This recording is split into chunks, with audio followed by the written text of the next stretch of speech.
Good morning, everybody. Welcome to Morning Call for Thursday, the 10th of January 2019. Your tech news for the day. I'm Fab, talking to you from Hamburg, where it is, unbelievably, it's sunny and nice, but really cold now, of course.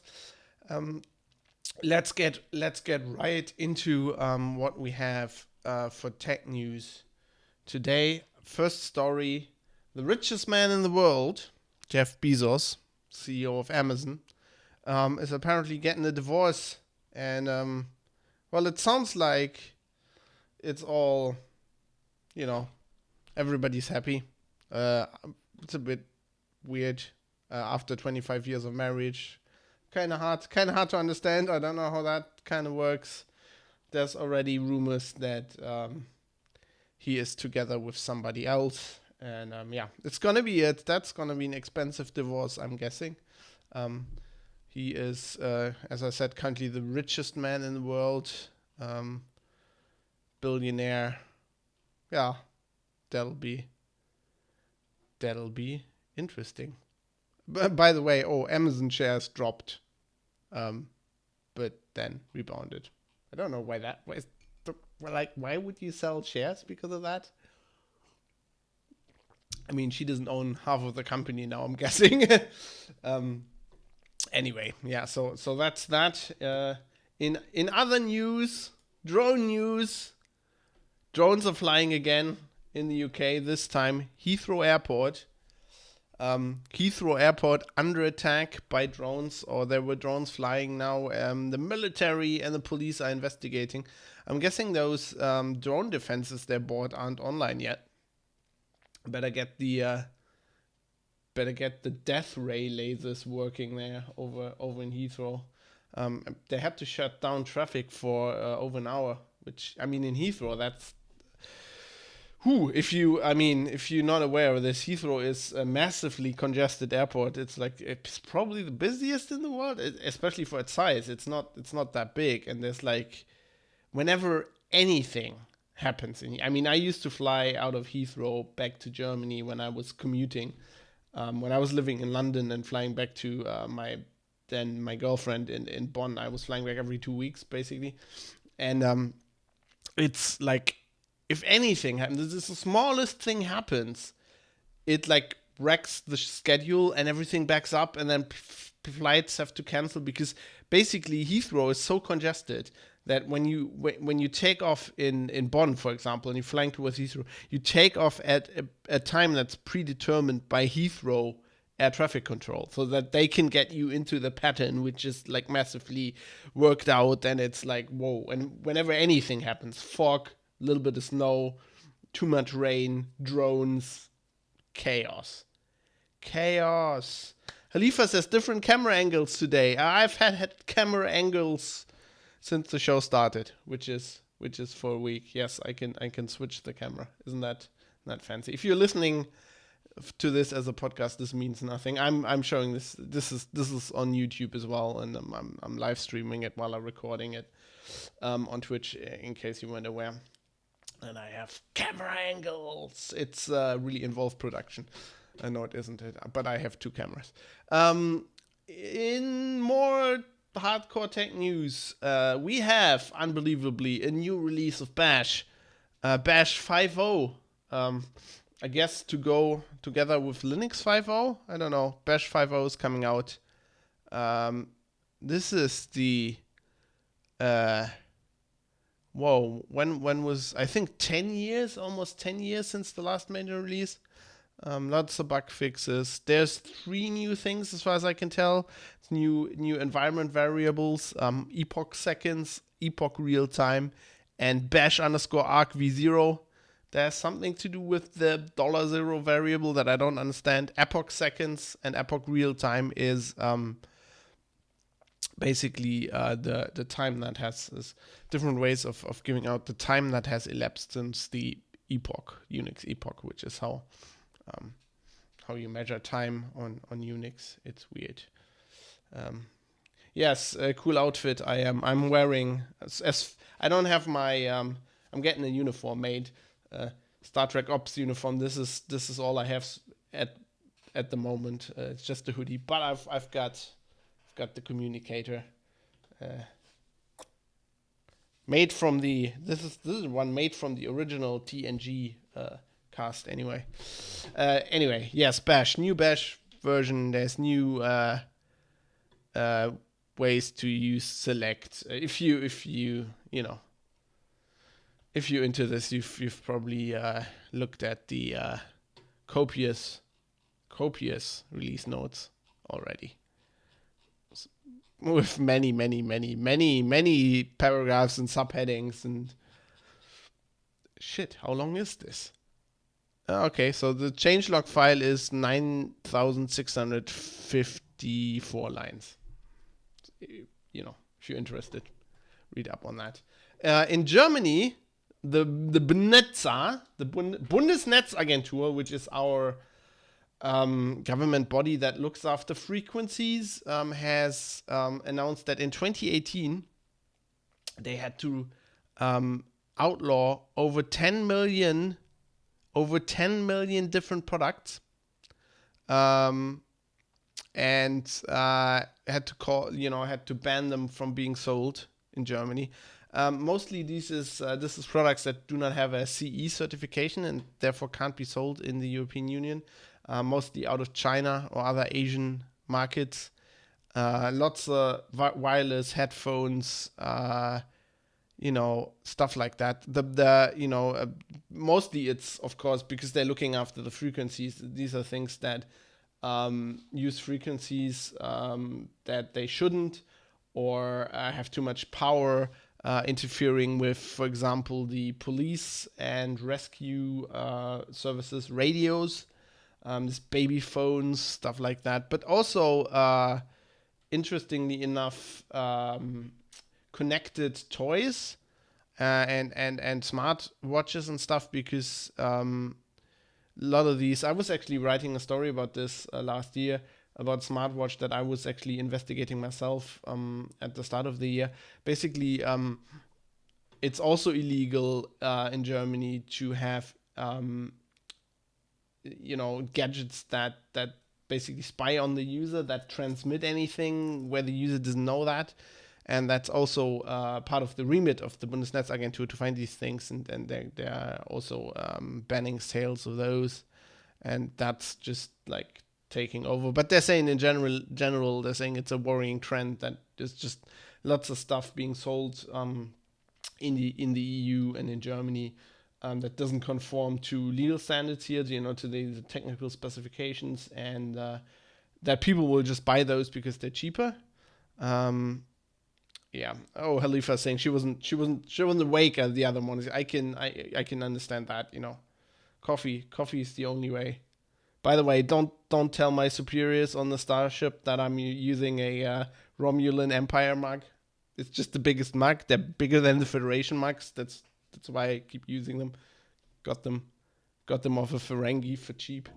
The CE mark is interesting because there've been lots of cases where basically crafty Chinese, speaking of the Ferengi, crafty Chinese electronic sellers have just basically been faking the CE mark. They have other marks that look like the CE mark but aren't. which I guess is illegal, but they're still putting that on, and people's like, oh, that has a CE mark. I'm gonna buy that. Yes, that is interesting. I know. That's maybe since Dave's agitating about Brexit in the chat. Maybe that's a good thing about Brexit. Once you put the wall up, you won't get like all this Chinese crap in there. Yeah, Nicholas, there's a CE mark which stands for China export. Yeah, that's pretty much it. Speaking of Europe, and something that the UK, I guess, won't have any part in, the European Union has announced that it is building a data cable by 2020. They want to build a new undersea data cable connecting Portugal to Brazil, which I guess makes sense. It's across the ocean. They speak Portuguese, so why not? Apparently there is a CE marking called China export. Yeah, that's yeah. Anyway, so this is the Bella initiative, building the Europe link to Latin America, Bella consortium, and yeah, they're building a new undersea internet cable, which is cool. I think faster internet, better connections. These undersea cables are well known to be like weak links. I mean, we had those go down in the past, and it slows down internet traffic for a lot of people if that happens. I mean, I know in Australia that's quite a problem because they don't have that many connections. And this is cool. More undersea cables. Guess they'll have to protect it against those Russian subs that go down and just splice in, spy gear.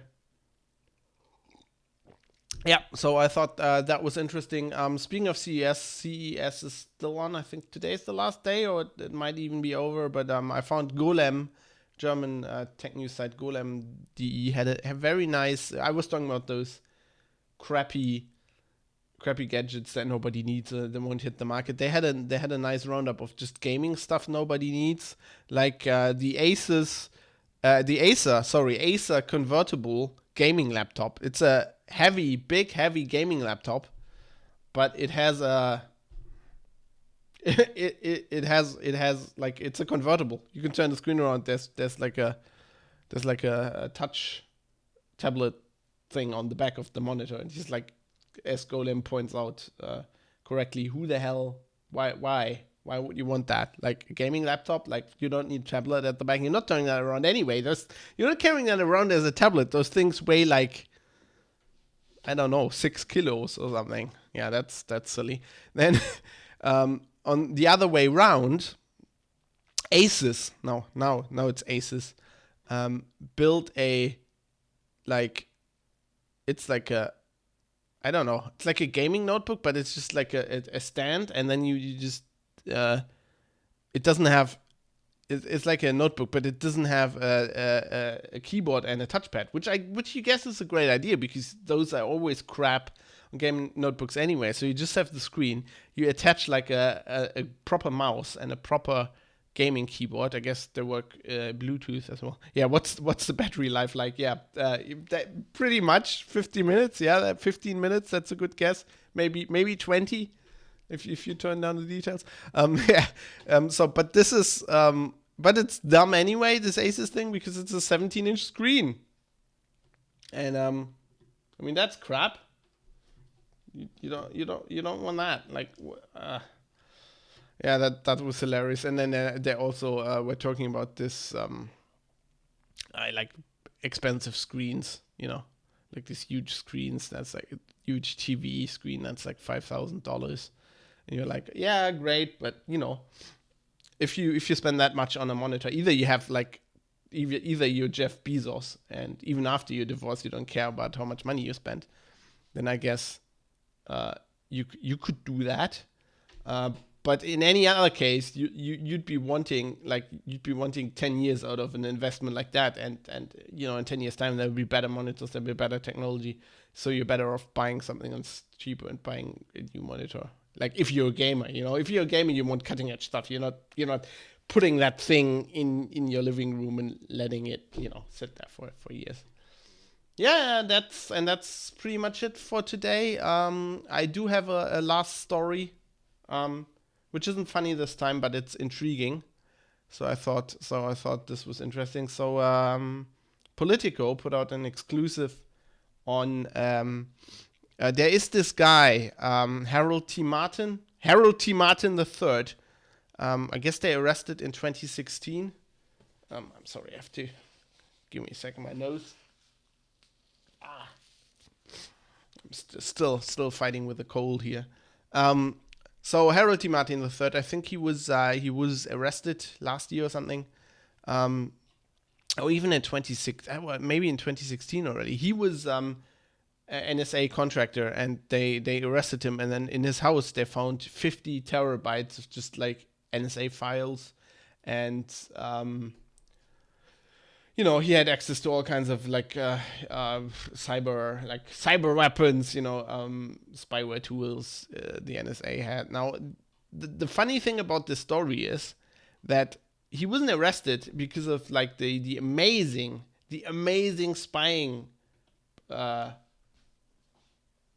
skills of the NSA. No, he was arrested because apparently on Twitter he sent messages in 2016 to Kaspersky employees, um, asking for a meeting with Eugene Kaspersky, something like that.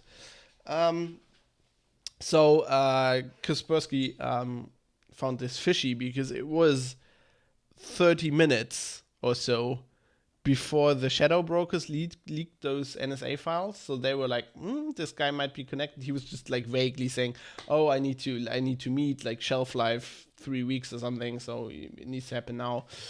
And I thought, oh, well, maybe he's connected. Mega Slipper says we need a cyber emoji. We definitely need a cyber emoji. Why is there no cyber emoji? Should be like a Borg or something. Anyway, so they were saying, okay, he's probably connected to the shadow brokers. Let's send these tweets to the NSA and tell them. And this is apparently how the NSA found this guy, not by amazing spying, but because he was dumb, and because Kaspersky gave them these tweets, and then they went to Twitter, I guess, and got his location data or whatever. But it's like the funny thing about this is Kaspersky is under pressure in the US for being like Russian spies. And the shadow brokers are people are saying they're Russians. Of course, it's always the Russians. So this is weird because Kaspersky being investigated by the NSA still gives them the tip to like find this guy.